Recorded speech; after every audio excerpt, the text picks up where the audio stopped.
ये कैसी धुंध है? इसमें तो हाथ को हाथ नहीं सुझाई दे रहा। मालिक, सब खैरियत रखना। जोरदार आवाज के साथ दरवाजा खटखटाया जाता है। रानू डरते डरते दरवाजा खोलती है। बाहर एक बूढ़ा और बीमार चील खड़ा था, जिसके पंख बुरी तरह जख्मी थे। बेटी, क्या मुझे जरा सी जगह मिलेगी?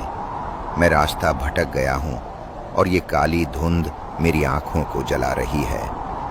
चील पक्षियों का दुश्मन माना जाता है, पर रानू का दिल तो ममता का समंदर था। मम्मा, ये तो चील है, ये हमें खा जाएगा, इसे अंदर मत लाओ। नहीं बच्चों, जो घायल होकर दरवाजे पर आए उसकी मदद करना हमारा धर्म है।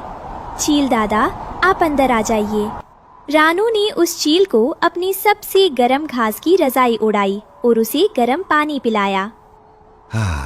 तुम्हारी ये रजाई, इसमें तो गजब का सुकून है बेटी। मेरी सारी थकान और दर्द मिट रहा है।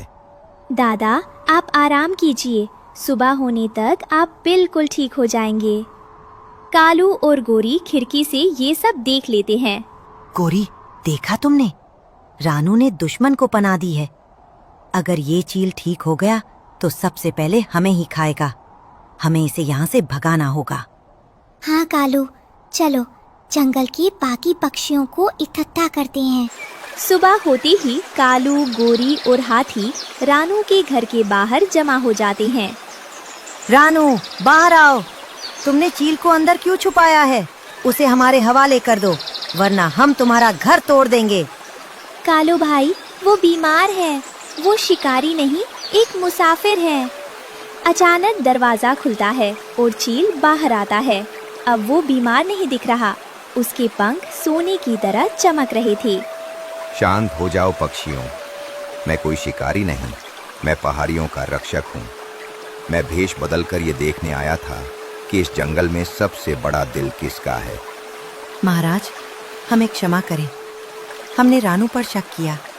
तुम लोग सिर्फ बाहरी रंग रूप देखते हो, पर रानू ने मेरी आत्मा की तड़प देखी। रानू, तुम्हारी घास की रजाई ने न सिर्फ मेरा शरीर ढंका, बल्कि मेरी रूह को भी चैन दिया। पक्षी राज आसमान में उड़ता है और उसके पंखों से सुनहरी धूल गिरती है। पक्षी राज ने रानू की नेकी से खुश होकर पूरे जंगल को एक वरदान दिया।